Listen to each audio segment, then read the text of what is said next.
Kasi nasa bakasyon si panganay. So, yan, malinis na. Kumpara naman kanina dito. Pero lang akong gustong i-share sa inyo. Bango na siya, naamoy ko siya. Subukan niyo ito, sigurado. Mabango yung buong bahay niyo.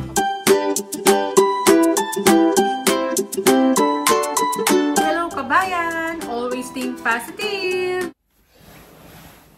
Good morning! Yan. Dito tayo sa kwarto pala ni Bunso. Ay, ni panganay. Ngayon lang ako pumasok ulit dito. Buhat na umalis siya. So, tingnan nyo. Kailangan natin iligpit. Total, wala naman siya. So, lilinisin ko.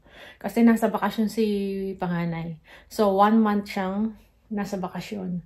So, nagta-travel sila ng kanyang girlfriend. So, yun. Kaya, wala siya dito ngayon. Kaya, minsan di ko binabanggit sa vlog ko, diba? Hindi ko siya kasama. So, ayan. Daming kalat. So, ito yung ano. Inalisan ko ng cover yung kanyang kama. Lalaban natin para matuyo ngayon. So, yun. Tapos, pakita ko pala sa inyo. Yung sa bintana niya dito. O, diba? Tanaw niya dito yung ano. Yung ating garden. Ayan. Dito yung garden natin. Ayan. Yan yung tanim natin. So, bintana ni panganay ito. So, maglilinis tayo dito ngayon. Tingnan nyo, daming kalat. Alam nyo, ayaw niyang pinakikialaman kung anuhin tong kwarto niya. So, wala naman siya. So, linisin natin para pagbalik niya, ayos siya, malinis. So, isasalang ko muna tong kanyang, sapin ng kanyang kama at saka mga punda. So, tapos, mag-ano lang naman tayo, vacuum tsaka magda-dusting. So, yun. So, yun. Maglinis muna tayo ngayon ng kwarto ni panganay. Tapos, dito sa salas.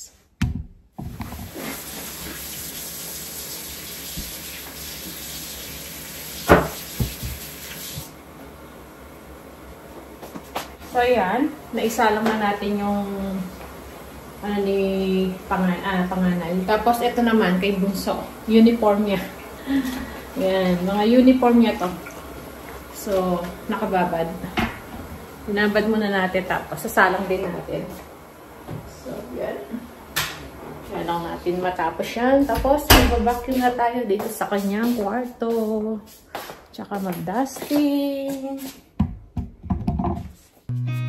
I've seen a lot of change, been through a lot of pain. Some things are not the same as they were a year ago, but all will be okay. I move on each and every day. The past is where it stays, way back a year ago. I've changed for the better this time. I thought I would never be fine. I strive just to say I'm alright, and for the first time in a long time I'm alright.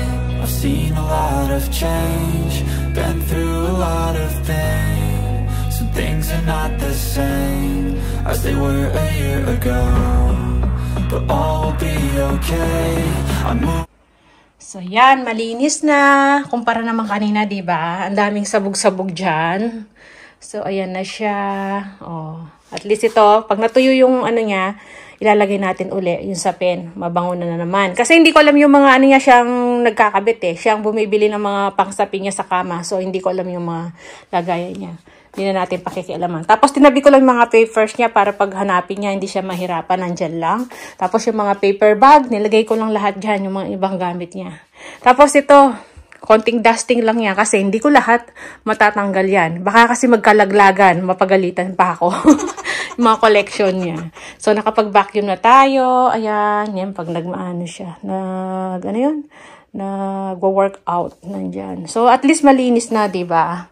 Kesa naman kanina. So, pag uwi niya, malinis lang yung kanyang kwarto. Wala namang sasabi yun kahit nasabihin niya, pinakialaman ko yung kwarto niya. alam niyo ba, magwa 1 week na si panganay na wala niyan. Yan, sa Monday, 1 week na siyang wala rito. So, nasa travel sila ng kanyang girlfriend. So, bakasyon nila. So, yan, malinis na. So, dito naman tayo sa labas. I've seen a lot of change, been through a lot of pain. Some things are not the same as they were a year ago, but all will be okay. I move on each and every day. The past is where it stays, way back a year ago. I've changed for the better this time. I thought I would never. So, ayan, tapos na tayong mag-dusting tsaka, ano tawag dito? Mag-vacuum. Pero yung kwarto namin, iniwan ko na yon, tsaka yung mga sa shower room, laundry, sa CR, kasi nalinis ko na nung isang araw yan. So, dito lang talaga sa kwarto ni panganay, tsaka dito sa labas. Ayan.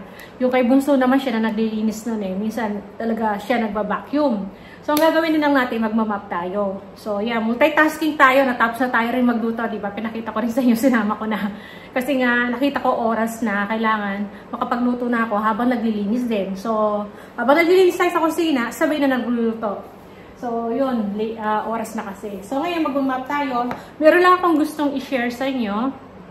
Anong ginagamit ko kapag, nagmamap ako. May tinitimpla ako sa tubig. Tapos, yun ang minamap ko dito sa bahay. Kung gusto nyong maging mabango yung bahay nyo, buong bahay. So, ang ginagawa namin, kasi nung nagki-cleaning ako, yung doon ko natutunan to. Pero ngayon, dati, ginagamit lang namin, isa lang na essential oil na lemon. So, meron pa akong essential oil na lemon dyan. Ngayon, dahil konti na lang yun, sabi ko mauubos, si panganay, may binili siyang mga essential oil na binigay sa akin. Ito yung sa kanya. Ang flavor nito, napakabango nito. Ang flavor niya, bubble gum. Tapos ito, binigay niya sa akin, watermelon and lemonade. Ito yung nilalagay ko doon sa purifier ko para pag umuusok mabango. Tapos, ito naman, may mga binili akong dati. Meron tayo dito na lemon. Yan, mga essential oil to. Lemon, orange, eucalyptus. Yan. Kasi pag nilagay mo sa purifier to, mabango yung masisinghot mo. Tapos meron pa tayong lavender. Ayan yung mga dati kong binili. Pero mas gusto kong gamitin itong dalawa. Ayan. Ito, minsan kinukuha ko sa kwarto ni panganay ito. Nasa kwarto niya ito. Kinuha ko bubble gum. Tsaka itong watermelon lemonade. So, ilalagay natin sa tubig. So, yun ang hinahalo ko sa tubig. Tsaka, lalagyan lang natin ng, anong tawag doon? Yung hand wash. Pakita ko sa inyo. Maingay yung kapitbahay ko. Sarado ko sa namin. Nagsisibak na naman ng kahoy yung kapitbahay ko. So, ito, hand wash. Tapos, pili ka lang ng essential oil na gusto mong ikabit sa tubig. Yan. Pagsamahin mo lang yan. Napakabango ng bahay nyo, sigurado. So, di ko lang kung mahal yung essential oil sa atin. So, yan. May tubig na tayo dito. Ayan. So, lalagyan lang natin ito. Tsaka yung essential oil. Ito, titiplahan lang natin. So, konti lang naman to. Konting lagay lang ng yung ating pang hand wash. Kasi nga, para hindi masyadong mabula. Yan. Yun. Konti lang, di ba? Para wag naman masyadong mabula. Tapos, pili ka ng essential oil mo anong gusto mong ilagay. So, ako gusto kong ilagay itong, itong bubble gum. Ayan. Bubble gum ni panganay. So, sa susunod, ito naman gagamitin ko. Yung watermelon and lemonade. So, ilang lang, bahala kang sa paglalagay. Patak-patak lang. Ayan. Tingnan natin kung medyo na siya. Kasi, maliit lang yung butas, kaya ginaganon ko. Yan. Maliit lang butas nito eh. Yan, pwede na yon. O, diba? Bango na siya, naamay ko siya. Ayan, ayan siya, o. Ganyan. So, ilalagay natin tong ating map. Ayan. Ayan, bumubula siya, diba? Dahil dun sa hand wash. So, yan. Tapos, imamap na natin. i-ano natin dito. Ano yun? I-drain natin dito. Tapos, magmamap na tayo. So, yan lang siya, oh. Diba? So, yun. Yun yung ginagamit ko. Kaya, pagpasok nila, Mr. dito, mabango. Mabango yung loob ng bahay. Yan, naamoy na ni Mr. dumating na. Ayan, namumula ako, oh. Kasi nga, naglinis. Namumulang parang nangingitim, no? So, ayan. Kung nandito lang kayo, maaamoy yung nilagay ko. So, yun lang yung nilagay natin. Magmamap na tayo. So, pag gusto nyong mabango yung loob ng bahay nyo, ganun lang. Hanap kayo ng kung meron kayong mga essential oil, yung gusto nyong amoy. Tapos, lagyan nyo lang ng hand wash sa tubig. Konti lang naman, di ba? So, yan. Magmap na tayo. So, yan. Kahit nandito si Mr. Magmamap ko. Napakita niya na masipag ko. Para bumango naman ang bahay. Diba? Ayun, din eh. Against the light tayo. Against the light. Yan. Dito.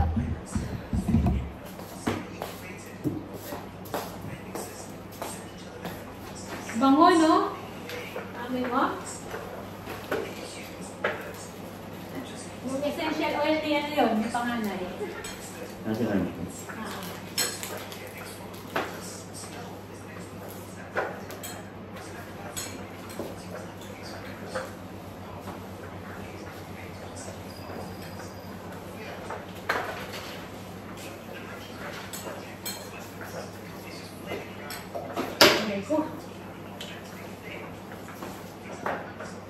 Nakapag-bakal na ako dito sa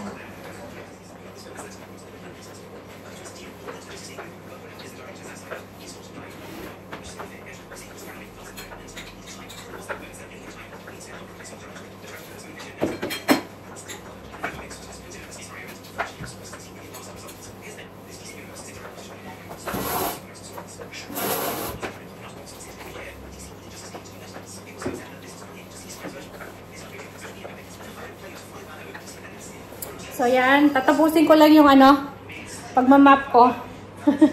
Ayan, kumakain si Bunso. Hindi ko napapakita lahat kasi ayun, mahaba yung mamap natin hanggang dun sa, sa harapan. So, yan. Diba? Itapusin lang natin. Ang bango.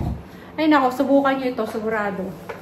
Mabango yung buong bahay nyo kapag yung gumamit kayo ng ganitong, essential oil. So, yan. Tapusin ko lang. So, yan. Tapos na tayo. Tapos na tayong mag-map. Malinis na. Pati yung kwarto, lang. Minap ko lang. Pero, hindi na natin siya nilinis na. Kasi nalinis na yan eh. Yan. So, kausap namin si tatay. Kaya punta ako rito. Pati mga CR, minap ko na. Tsaka yung kwarto ni Bunso. Tapos itong kwarto ni panganay. Mabango. Oh. Mamaya, matutuyo na yung niya. Sapin. So, yan. Malinis na. Ayan, medyo maingay lang kasi kausap si tatay. No rice na. Bawas na. Ayan, malinis na. Mabango na. Ayan. Diba? Ayan. Si Mr. Oh. Medyo okay na po. Hello sa vlog. Tang. Hello, amo. Hello. Kausap namin. Sobrang init daw sa Pinas. So, ayan. Malinis na yan. Patay na natin to. Ayun. O, diba? Yung gabi na Napanood daw niya yung video ko. Nakita niya yung garden ko. Malago-lago na yung mga mga tanim ko. Makakaani na ka. Oo nga, nakakaani na ako ng mga talong. So, yan lang. Pahinga muna tayo, tapos kakain na tayo. Pagod na ako. Saka sa likod. Ayan. Ay, kausapin pa namin si tatay. Napatawag lang si tatay. Ganun yan pag nasumpong, tatawag yan. Kamusta? Malapit na naman yung katapusan. Kailangan na naman natin magpadala ng kanyang tawag dito? Para sa gamot. So, yan lang po yung vlog natin. Multitasking tayo ngayon. So, napagod din sa Inday. So, yeah, maraming salamat. Kita-kita na lang tayo sa masusunod na video. See ya!